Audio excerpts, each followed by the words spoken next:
والسلام على محمد سيد الأعراب والعجم وعلى آله وأصحابه جلابه العلوم والحكم. Amma ba'du. Alhamdulillah, pada kesempatan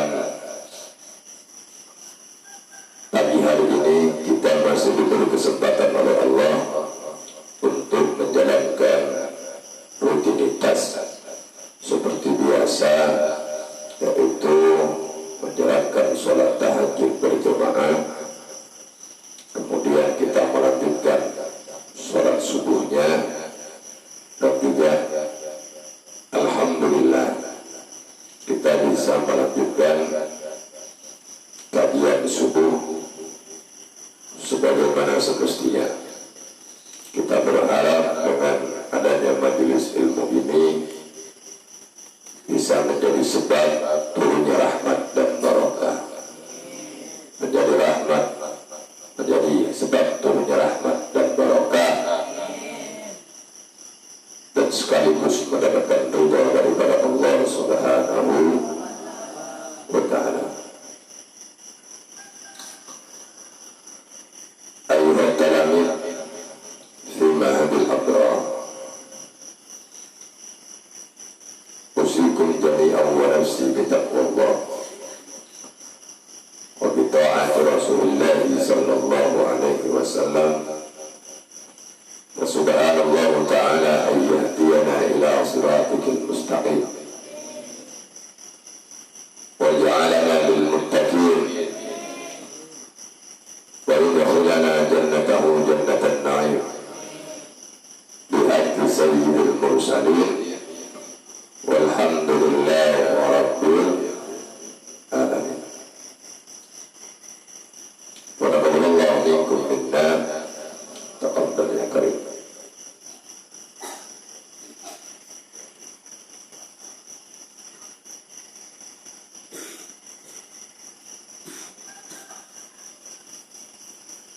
Kita awali dengan doa, Allahumma 'allimna ma jahilna wa dhakkirna ma nasina wa arzuqna fahman nabiyyina wa ilhamal malaikatil muqarrabina bi rahmatika ya arhamar rahimin. Amin ya rabbal alamin. Sengaja kajian subuh biasanya kita membahas persoalan fikih, di mana di segmen kemarin kita membahas tentang persoalan haji, tentang persoalan ibadah haji,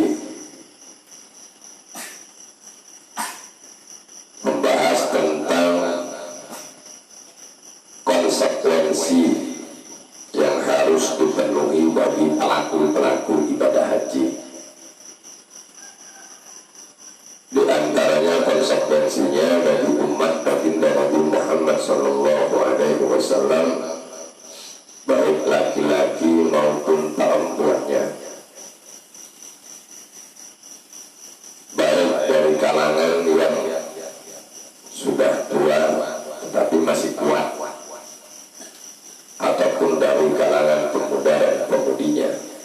Konsekuensi yang harus dipenuhi atau syarat-syarat yang harus dipenuhi bagi pelaku-pelaku ibadah, yaitu ibadah haji ke Baitullah. Di antaranya adalah sab'atu asya', ada 7 perkara yang bisa menjadi sahnya, yang bisa menjadi diterimanya ibadah haji umat baginda Nabi Muhammad sallallahu alaihi wasallam. Yang pertama, di Senin kemarin saya membahas mengenai tentang persoalan Islam. Ini kajian yang kemarin. Ini kajian yang kemarin. Tapi saya mengulang kembali secara singkat dan ringkas.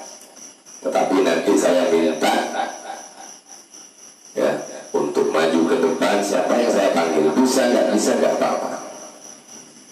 Yang penting ada suatu keberanian untuk mengulang kembali apa yang sudah saya jelaskan. Pak Untung, yang Bapak, Pak Untung, ya. Nada yang tinggi itu bisa menjadi sebab hilangnya ngantuk. Kalau saya menyebutkan Pak Untung, Anda jawabnya yang kompak dan serempak. Pak Untung, nah, gitu. Konsekuensi yang harus dipenuhi bagi pelaku-pelaku ibadah haji diantaranya ada 7 macam. Pertama adalah Islam. Jelas kalau ada seseorang yang tidak beragama Islam, yang di luar agama Islam, kemudian orang tersebut menjalankan ibadah haji, baik dari kalangan laki-laki maupun perempuan, maka ibadah hajinya tidak sah. Ringkas ini sudah. Jadi kalau saya bahas secara dalam luas, cuma saya ambil ringkas saja, karena pagi ini sengaja saya ingin ngetes kalian untuk mengulang kembali apa yang sudah saya jelaskan, apa yang sudah saya paparkan tentang persoalan kajian mengenai tentang kajian fikihnya, khususnya masalah ibadah haji. Kemudian yang kedua, wal bulu, orang yang sudah masuk ke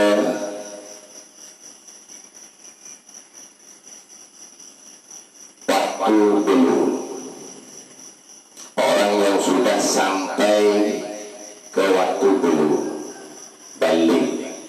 Apa itu balik?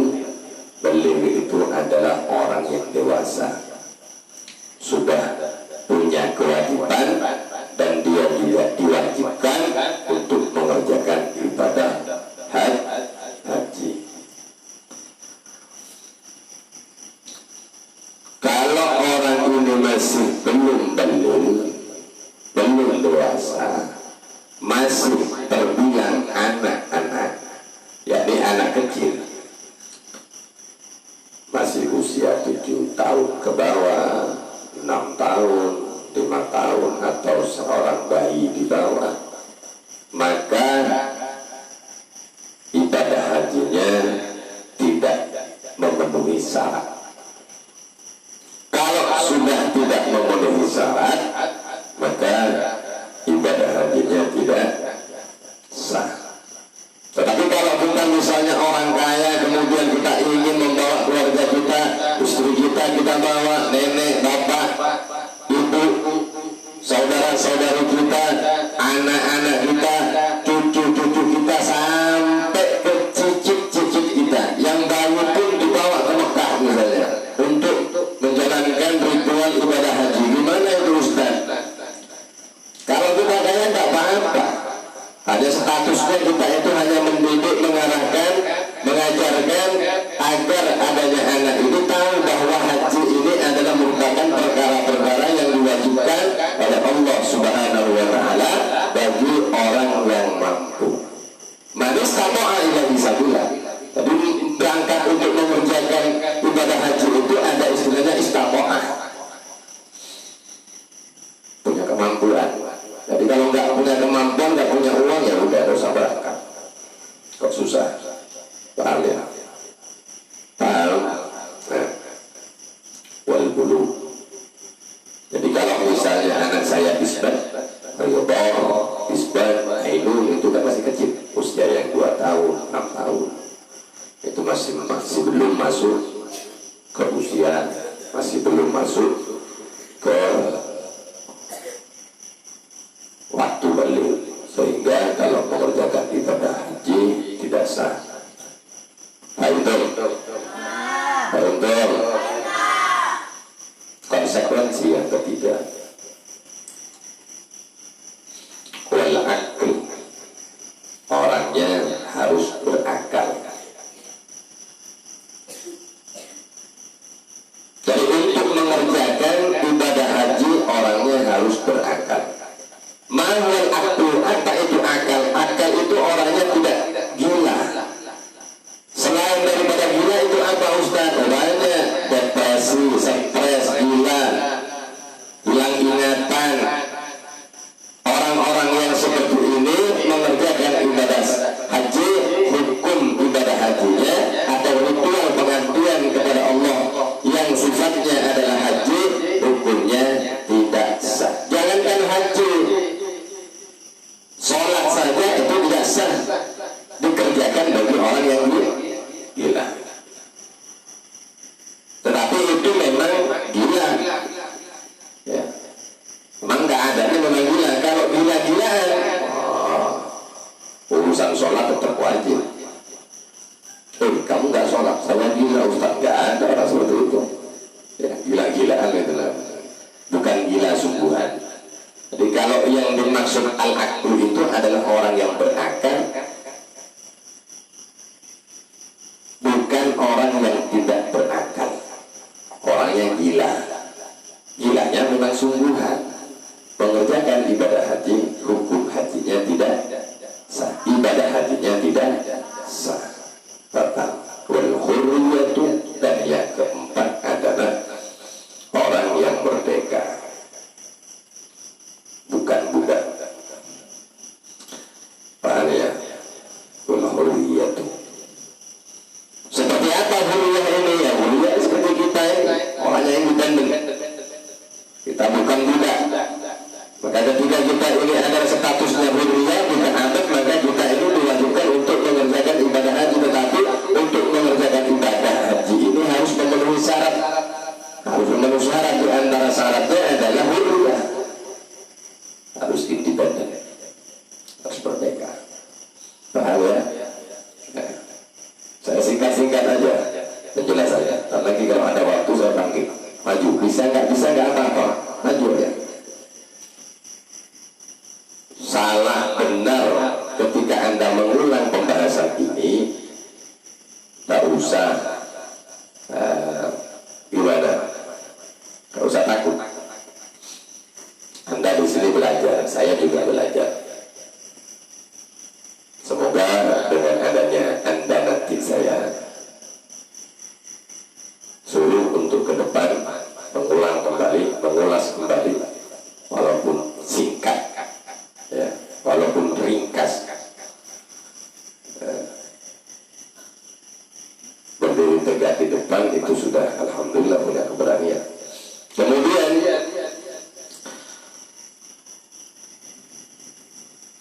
fala yajibu hajju ala muttasifi bididdin dzalik.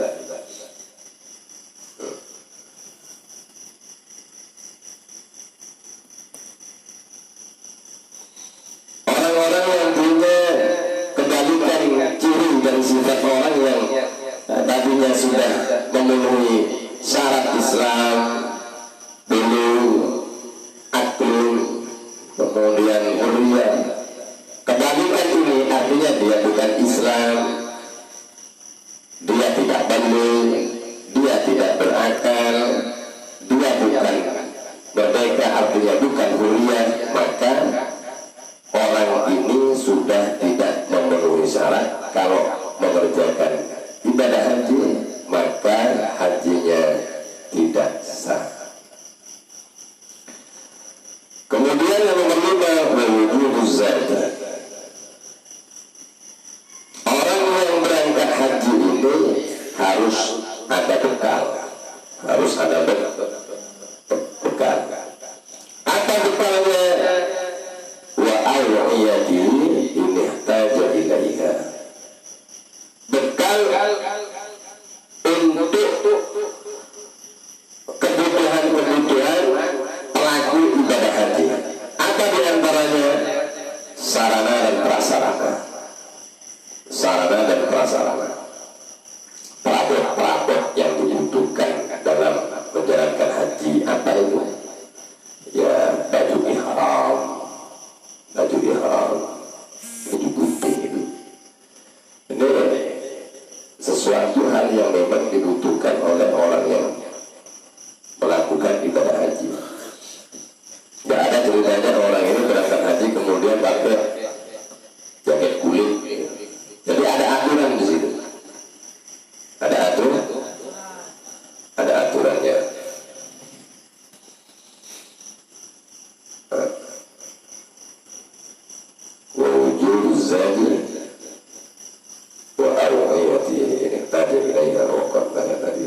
harus ada bekal bagi orang yang hendak berpergian untuk melakukan ibadah haji, yaitu perabot-perabot sarana prasarana itu harus ada.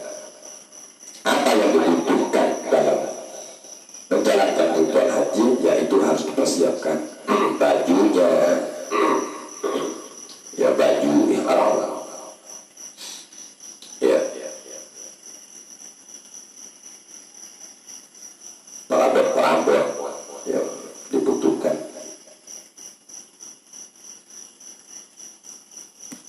Kalau perabot-perabot yang tidak dibutuhkan tidak usah dibawa.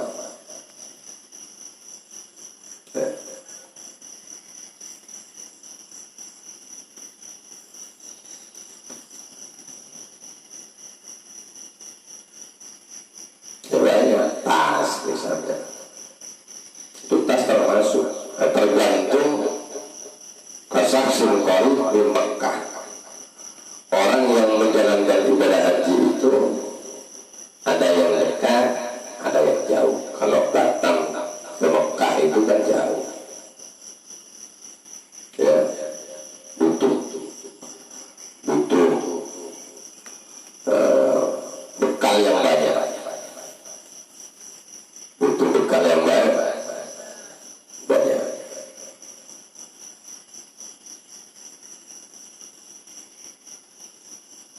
Uang termasuk, sangu lah bahasanya, ya.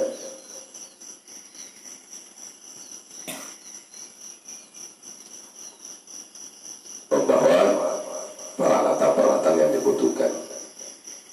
Ya, gosok gigi masuknya sama aja, sesuatu yang dibutuhkan. Kemudian yang nomor 6, wa wujudul rahilati.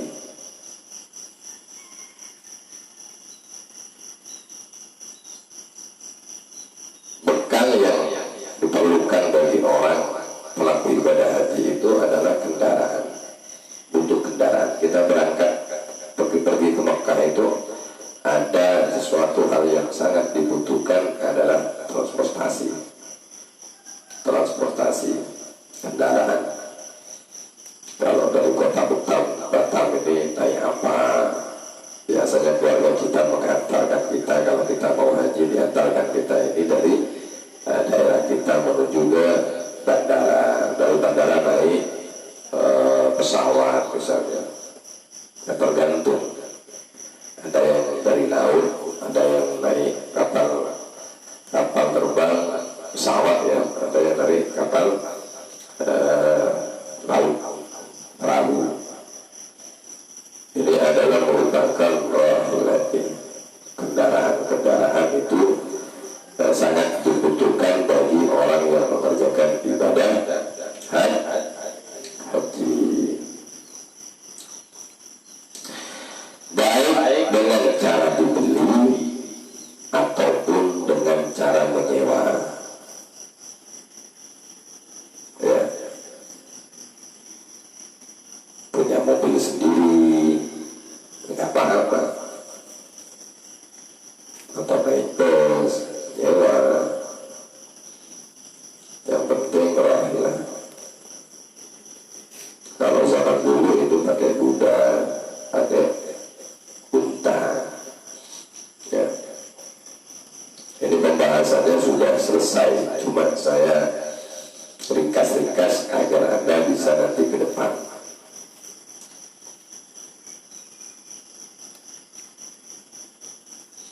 Kemudian tahliyatul tarik, nah ini yang terakhir. Tahliyatul tarik, orang yang mengerjakan ibadah haji atau melaksanakan ibadah haji ini harus tidak ada sesuatu hambatan. Jadi kalau mau berangkat haji itu tidak ada suatu hambatan bagi pelaku ibadah haji. Misalnya Irfan mau berangkat haji, Bilal mau haji, Hafni mau haji, Bayu mau haji, Wahyu mau haji. Dalam perjalanan si pelaku ibadah haji ini, tahliyatul tarik harus tidak ada suatu hambatan.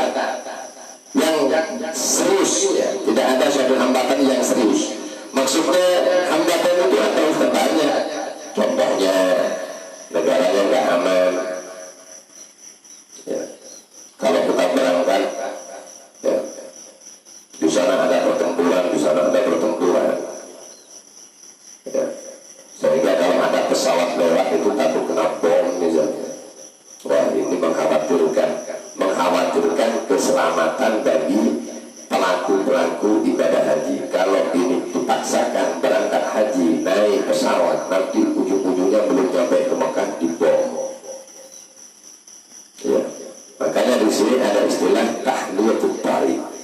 Kalau ada suatu hambatan yang sekiranya membahayakan bagi pelaku ibadah haji, ya tidak usah haji dulu, nunggu amannya. Kalau sudah aman, tidak ada perang, berangkat. Tapi kalau ada perang misalnya yang sekiranya tidak memberikan keamanan dan keselamatan, tidak menjamin keselamatan kita, ya jangan berangkat.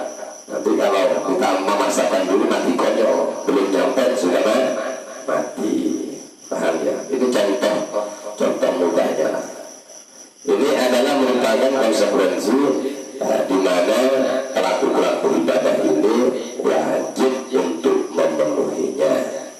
Jika sudah terpenuhi syarat-syarat yang sudah ditentukan oleh para ulama kita, maka ibadah haji kita, insya Allah ibadah haji yang sudah memenuhi syarat, maka berangkatlah kita sehingga haji kita menjadi sah. Paham? Kajian pertama setiap subuh, kajian fikih. Tadi malam kita kajiannya adalah kajian taklim. Kajian taklim singkat. Kajian taklim ini saya juga meminta kepada Anda untuk mengulang kembali apa yang sudah saya jelaskan di malam kemarin. Tadi malam ya, tadi malam. Ya, indah. Fikihnya dan taklimnya ini. Yang tadi malam saya menyampaikan tentang persoalan kekhawatiran para ulama. Ya kan? Ulama sudah jauh-jauh hari dari zaman dulu sampai zaman sekarang. Ulama mutaqaddim sama ulama mutaqaddim sampai ulama mutaakhir itu mengkhawatirkan kita. Khawatir dengan kita. Mengkhawatirkan kita di mana kita ini termasuk bagian daripada tulab. Termasuk bagian daripada talib pelajar, mencari talibul ilmi. Walamma ra'aytu katsiran min talabil ilmi fi zamanina yahduna ilmi wa la yusiruka.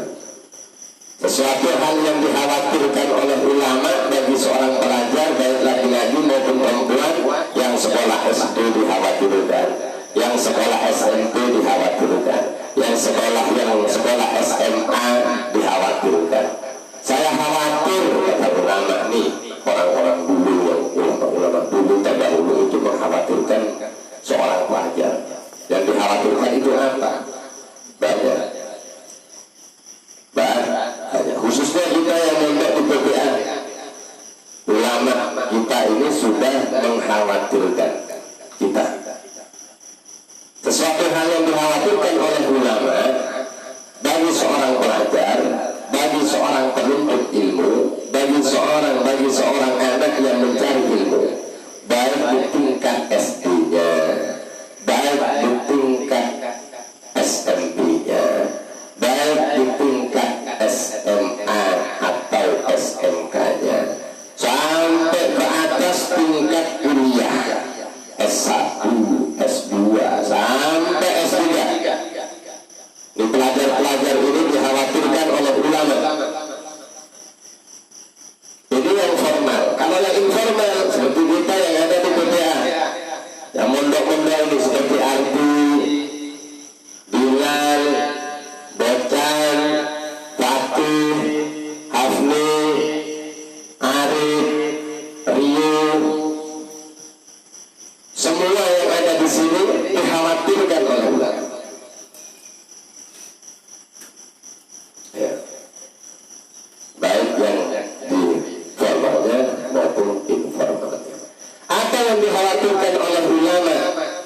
Kita ini kok dikhawatirkan oleh ulama? Saya khawatir, kata ulama, saya khawatir di mana seorang pelajar mencari ilmu di zaman saya, apa apalagi di zaman sekarang yaitu ilal ilmi, banyak pelajar-pelajar itu, banyak santri-santri itu, banyak siswa-siswi itu mencari ilmu, yaitu ilal ilmi, mereka mendapatkan ilmu.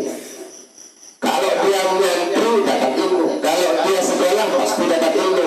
Sekolah SD dapat ilmu, sekolah SMA dapat ilmu, sekolah SMP dapat ilmu, mondok dimanapun dia dapat ilmu, walaupun sebentar dia dapat ilmu. Apalagi dia lama mondoknya dapat ilmu. Tetapi yang dikhawatirkan oleh ulama ini bukan hanya itu, tetapi mereka yang mengaji, mereka yang sekolah, mereka yang mencari ilmu, dia dapat ilmu. Saya khawatir la yasiluna, mereka tidak sampai aulun manafihi wa thamaratihi. Mereka hanya dapat ilmu tapi tidak bisa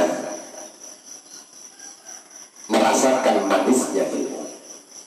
Mereka hanya bisa mencari ilmu, dapat ilmu tapi tidak bisa memetik buahnya ilmu, manisnya ilmu.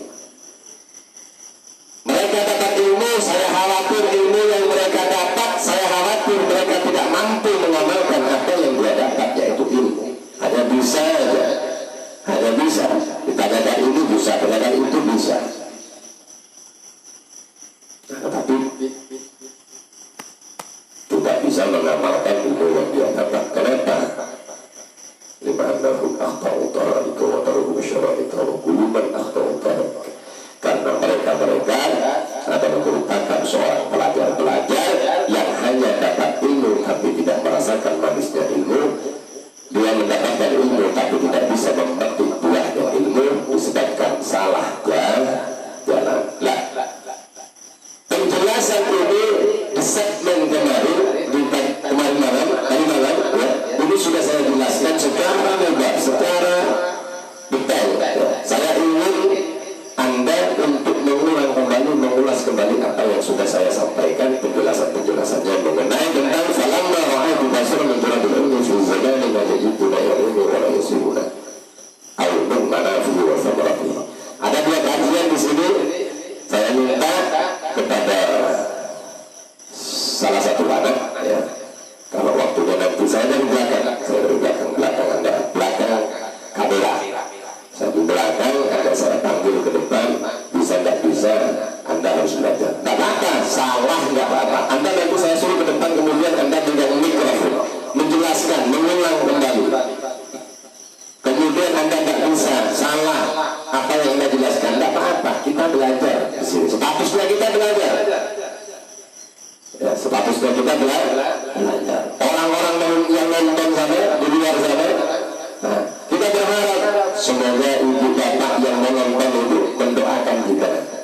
Semoga kita mendapatkan ilmu yang manfaat, semoga kita mendapatkan barokah, semoga kita selalu dibimbing, dididik, diarahkan oleh Allah sehingga kita betul-betul mendapatkan ilmu yang manfaat, barokah, dan sekaligus menjadi anak yang sukses, menjadi anak yang mendapatkan ridha daripada Allah Subhanahu wa Ta'ala. Coba, waktunya masih panjang. Coba saya minta amin ke depan.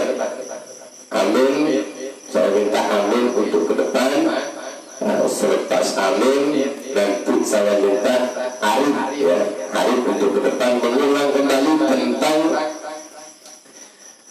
kitab yang saya jelaskan di tadi malam, ya, tentang persoalan santri itu.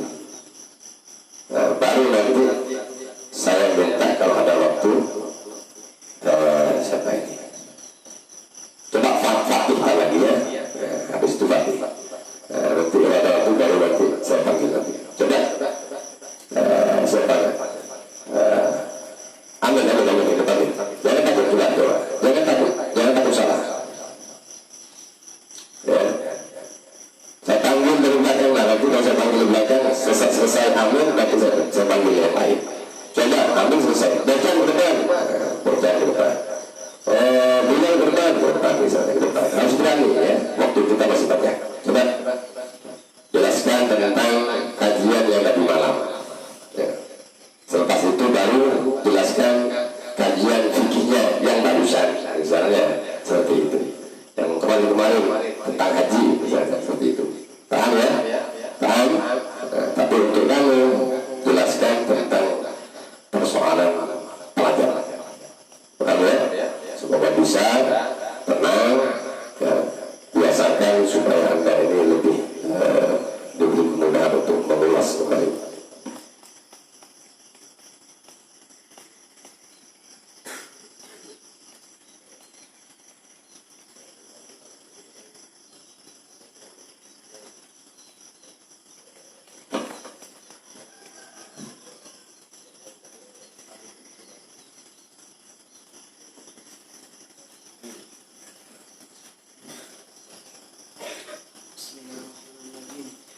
Assalamualaikum warahmatullahi wabarakatuh.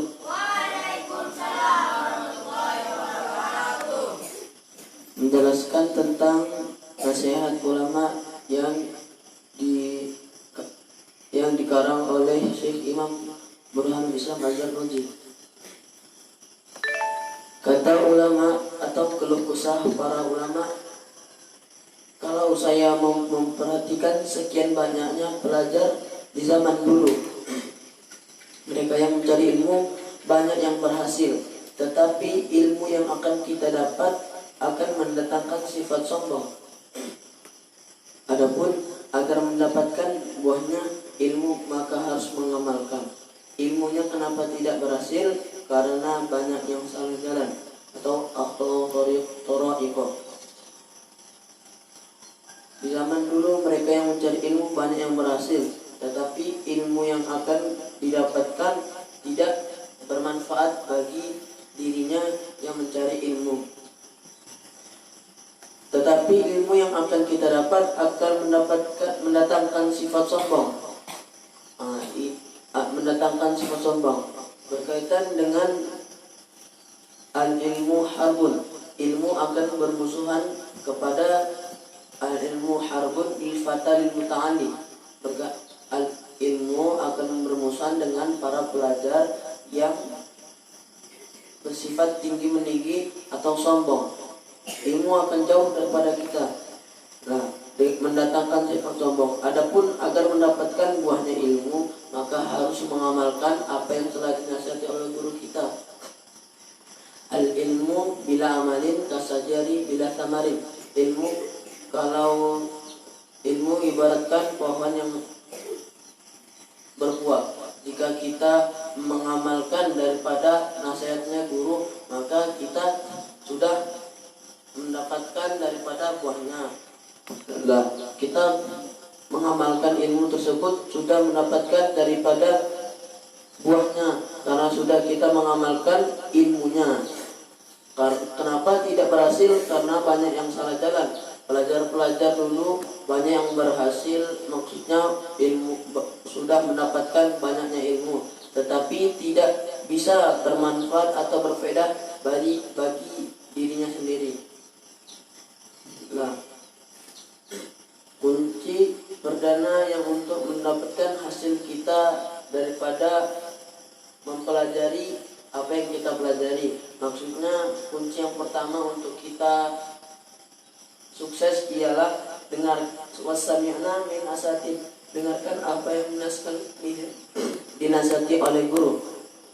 Jadi jika guru memberi nasihat atau memberi kajian kepada kita, memberi pemahaman atau memberi pengertian, kita harus mendengarkan apa yang dinasihatkan oleh gurunya. Jadi kita tidak boleh main, tidak boleh ngobrol sendiri pada kawan sebelahnya, apalagi tidur. Itu sangat tidak bagus. Nah, para ulama sudah mengatakan keluh kesahnya, kalau saya mau memperhatikan sekian banyaknya pelajar, maka pelajar-pelajar sekarang kita dituntut untuk mengamalkan apa yang telah dinasihatkan oleh guru kita. Jadi ilmu itu tidak sia-sia apa yang kita pelajari selama belajar. Maka ketika kita mendapatkan ilmu satu, amalkanlah. Jangan dibiarkan begitu saja, sama saja bohong. Nah, itulah yang dinamakan ilmu yang bermanfaat. Maksudnya ilmu yang diamalkan oleh kita, yang didapatkan daripada guru. Saya kira cukup sekian. Assalamualaikum warahmatullahi wabarakatuh.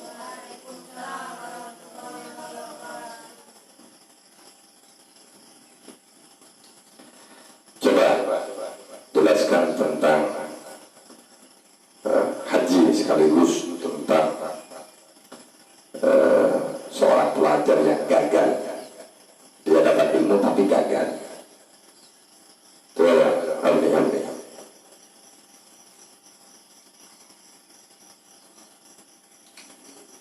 Kalau nulis, kalau Anda mencatat, bisa. Gak apa-apa walaupun salah. Gak usah takut. Ya. keselamatan lagi yang baru-baru saya panggil. Kalau ada waktu, makanya pegang buku.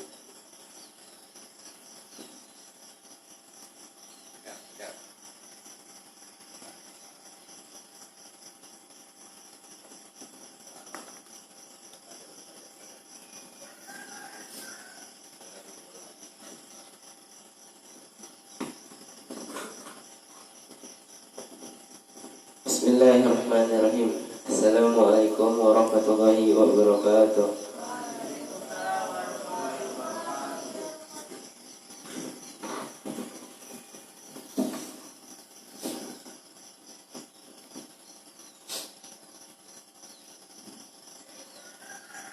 Di dalam kitab Ta'limul Muta'allim yang dikarang oleh Syekh Burhanul Islam Az-Zarnuji, beliau mengatakan di dalam kitabnya atau menyampaikan tentang keluh kesahnya kepada seorang pelajar atau kepada seorang murid, baik yang ada di pendidikan SD, SMA, SMP maupun SMK, ataupun yang ada di pendidikan pondok pesantren. Beliau mengatakan, aku melihat banyak orang yang mencari ilmu di zamanku, dan mereka masuk ke suatu pendidikan, yaitu pendidikan, baik itu pendidikan formal maupun formal. Nah, kemudian banyak sekali orang-orang yang berhasil mencari ilmu, tetapi banyak yang tidak manfaat daripada ilmunya. Mereka tidak bisa mengerti daripada buahnya, tidak bisa mengamalkan daripada apa yang disampaikan oleh gurunya. Maka itu yang menjadi penyebab bagi seorang pelajar, ilmunya tidak akan bermanfaat. Karena mereka ketika masuk ke suatu pendidikan, kata ulama, mereka salah jalan, yaitu aqta'u dhara'iqah. Mereka masuk ke suatu pendidikan, mereka salah jalan, yang dimasukkan salah. Hal seperti ini, kata ulama, yang membuatku khawatir, di mana orang ini mendapatkan ilmu tapi tidak dapat daripada manisnya ilmu. Maka bagaimana caranya agar tidak salah jalan, kata ulama? Ulama mengatakan, yaitu saya ingin menjelaskan kepada para santri-santri ataupun para pelajar cara bagaimana cara mendapatkan ilmu yang berhasil, ilmu yang bermanfaat, agar kita bisa memetik daripada buahnya. Maka kata ulama, kunci yang pertama untuk mendapatkan ilmu yang berhasil, ilmu yang bermanfaat adalah dengarkan nasihat dari guru kita. Ketika guru sedang memberikan nasihat atau sedang menerangi suatu kajian, maka dengarkan, simak, jangan bermain-main sama kawannya, bermain pena, berobrol, bercerita kepada kawan sebelahnya. Itu karena satu, mereka ketika belajar dalam suatu pendidikan tidak menggunakan daripada adab. Ketika gurunya sedang menerangi, asik main-main sama kawannya. Itu yang disebabkan menjadi ilmunya tidak bermanfaat, tidak mendapatkan buahnya. Padahal hari-hari guru yang memberitahu, kalau belajar, kalau sedang ada nasihat dari guru, siapapun gurunya, simak, dengarkan, jangan bermain-main, agar kita mendapatkan ilmu yang barokah.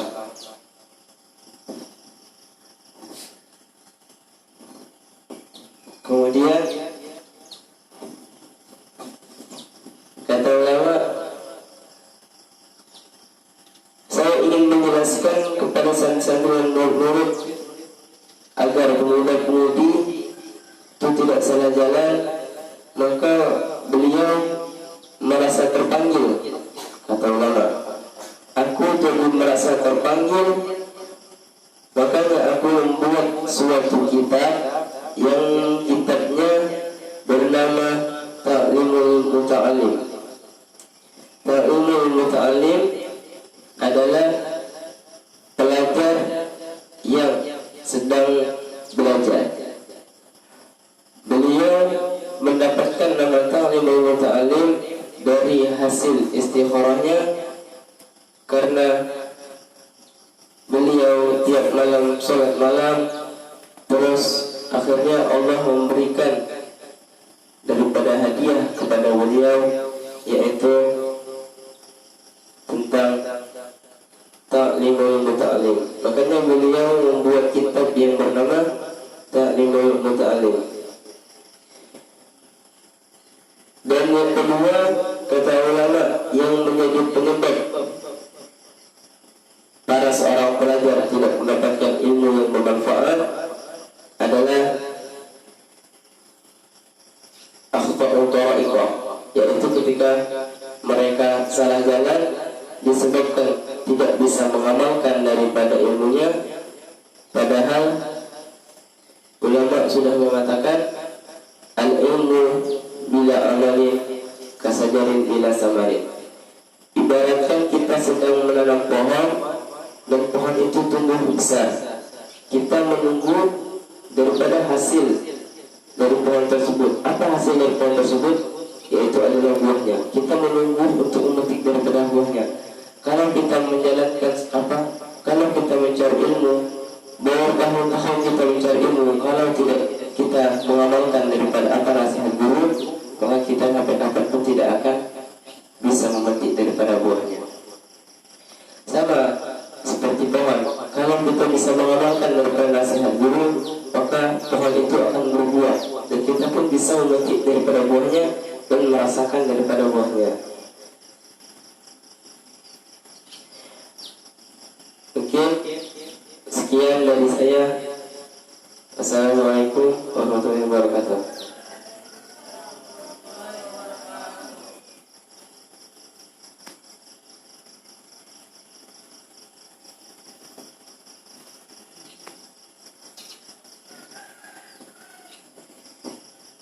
Lagi saya panggil lagi, coba ke sana. Tentang fikihnya haji, pembahasan haji yang tadi, yang barusan saya bahas mengenai tentang haji, coba diulas kembali. Paham ya? Coba lagi saya panggil lagi. Coba, rasa takut. Luki. Coba sini. Tidak apa-apa walaupun salah. Kamu belajar. Ya. Pelajaran yang berkaitan dengan taklim ya, seorang pelajar yang banyak gagal. Coba. Ini. Tidak apa-apa, rasa takut.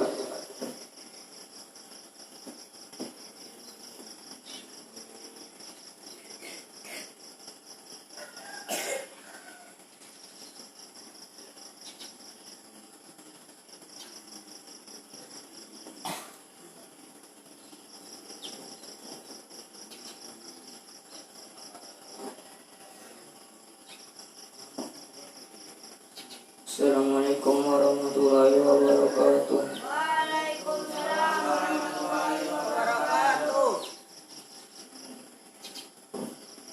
Hal-hal seperti ini yang membuat ulama khawatir, di mana orang ingin mendapatkan ilmu tapi tidak dapat manisnya ilmu atau hasil dari ilmu. Agar tidak salah jalan, kata ulama, saya ingin menjelaskan kepada santri-santri belajar cara mendapatkan ilmu yang berhasil, agar santri-santri dan belajar tidak salah jalan. Kuncinya yaitu dengarkan nasihat-nasihat guru. Jika guru memberi pemahaman pengertian, maka santri harus mendengarkan.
mengucapkan Assalamualaikum warahmatullahi wabarakatuh. Walaupun hanya menyampaikan sedikit, walaupun tidak begitu banyak, kita sangat bersyukur. Ya.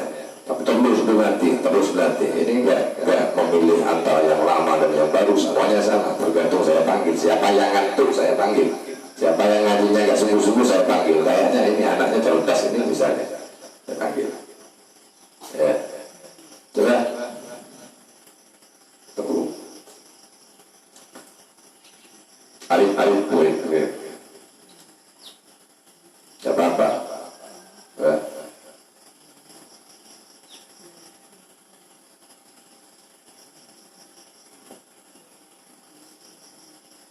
Assalamualaikum warahmatullahi wabarakatuh.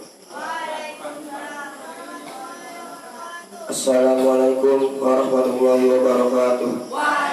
warahmatullahi wabarakatuh. Saya akan menjelaskan tentang apa-apa yang telah kita kaji dalam taklim muta'alim. Ulama mutaqaddim sampai ulama mutaakhir khawatir hal-hal seperti ini yang buatku khawatir, di mana orang ini mendapatkan ilmu tapi tidak dapat manisnya ilmu. Adapun al-ilmu harbun lil fatal muta'alli, ilmu akan bermusuhan bagi pemuda-pemudi yang sombong atau yang meninggikan dirinya. Jadinya agar tidak salah jalan, kata ulama, saya ingin menjelaskan kepada santri-santri, pelajar-pelajar, cara mendapatkan ilmu yang berhasil. Kunci pertama, dengarkan nasihat atau kata-kata guru. Misalnya guru kita memberikan nasihat kepada kita, harus kita dengarkan. Guru kita mengkaji, kita gambar asing-asing bercanda sama kawan, nulis gambar-gambar yang apa di buku. Padahal buku itu gunanya untuk mencatat daripada ilmu, tapi kita malah membuat buku itu entah sesuatu gambaran. Adapun kitab taklim muta'alim yang artinya adalah belajar yang sedang belajar, yang dibuat oleh ulama kita Syekh Burhanuddin Islam Az-Zarnuji. Mungkin cuma sedikit saja yang bisa saya sampaikan. Assalamualaikum warahmatullahi wabarakatuh.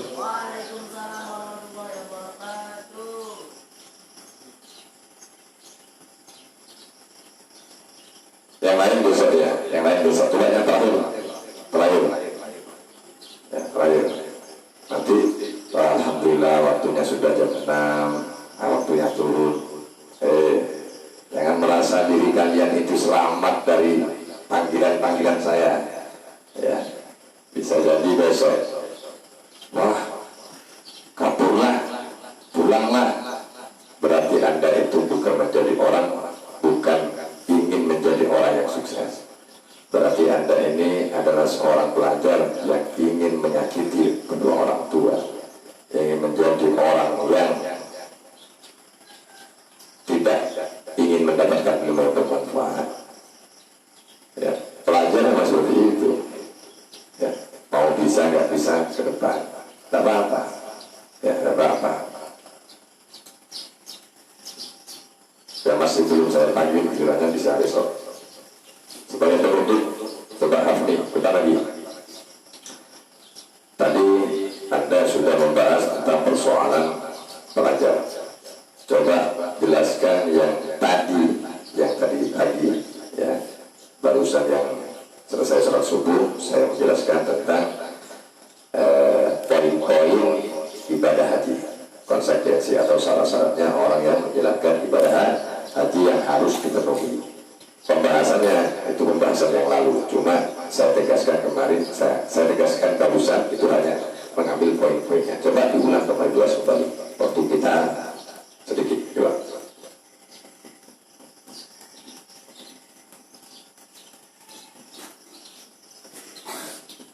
Bismillahirrahmanirrahim. Assalamualaikum warahmatullahi wabarakatuh. Assalamualaikum warahmatullahi wabarakatuh. Waalaikumsalam warahmatullahi wabarakatuh. Mengenai tentang haji, haji itu ada dua macam. Yang pertama, haji menurut bahasa bahasa lugat atau bahasa umum. Dan yang kedua ada haji yang menurut bahasa istilah atau bahasa syar'iyyah. Haji menurut bahasa lugat ialah al-qasdu, artinya suatu tujuan. Jadi kita ingin pergi ke suatu tempat karena dengan tujuan, maka itu yang disebut daripada haji menurut bahasa umum atau bahasa luar. Kita mau pergi ke warung, mau beli barang, kita mau pergi ke Batam, mau belanja, itu adalah suatu tujuan di mana kita pergi ke suatu tempat punya maksud, punya tujuan. Itu yang dinamakan al-qasdu, yaitu haji menurut bahasa lugat atau bahasa umum.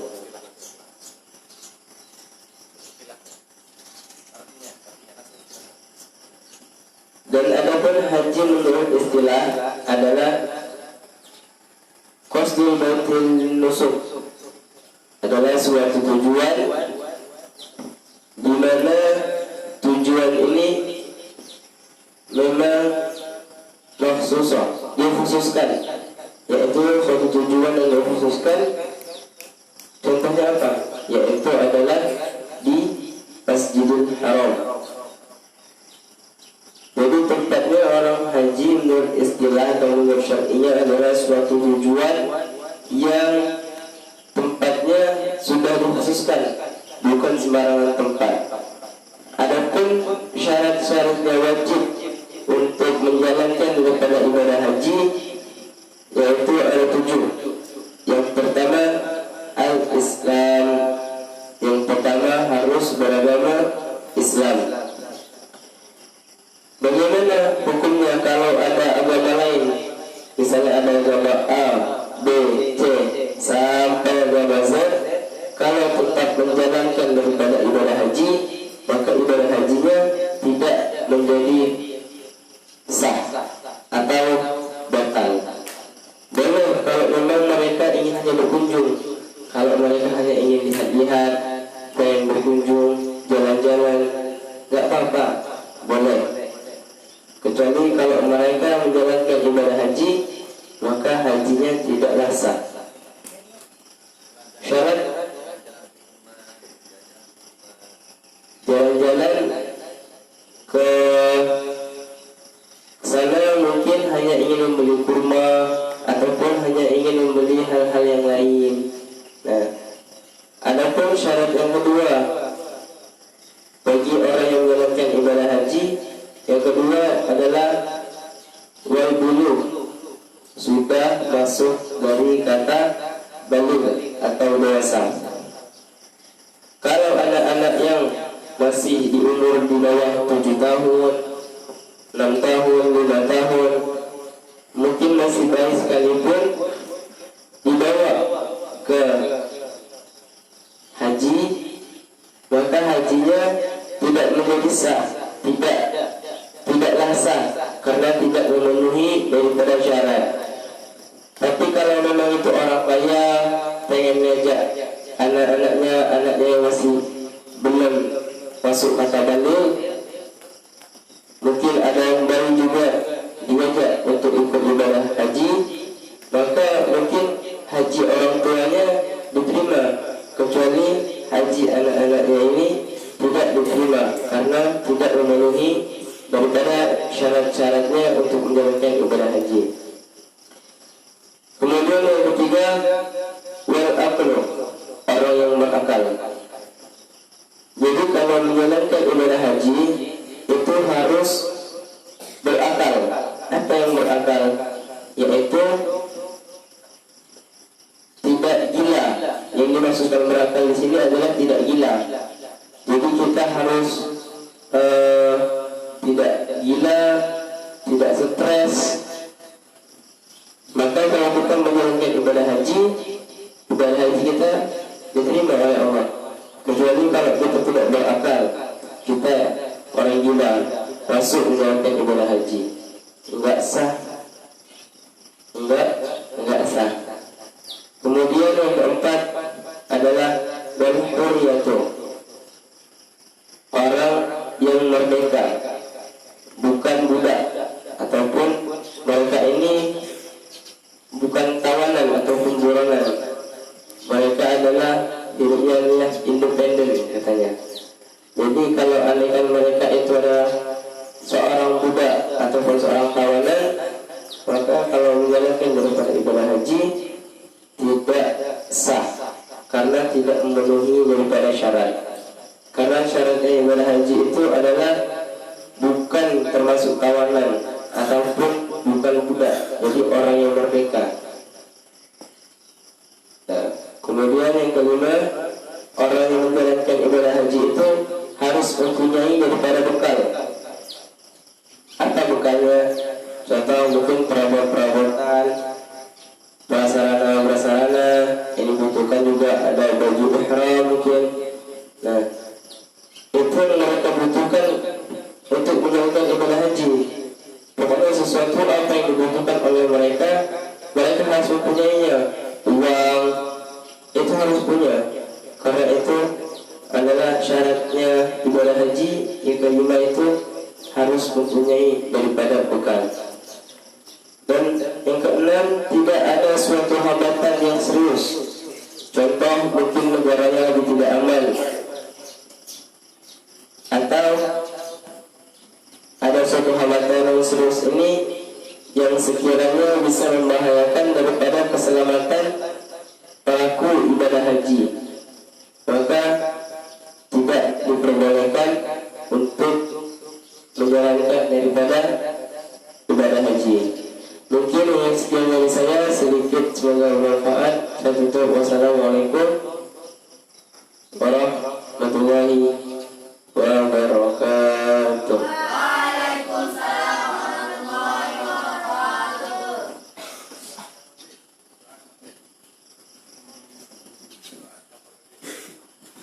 Kita tutup dengan doa kafaratul majelis. Subhanakallahumma wa bihamdika asyhadu an la ilaha illa anta astaghfiruka wa atubu ilaik.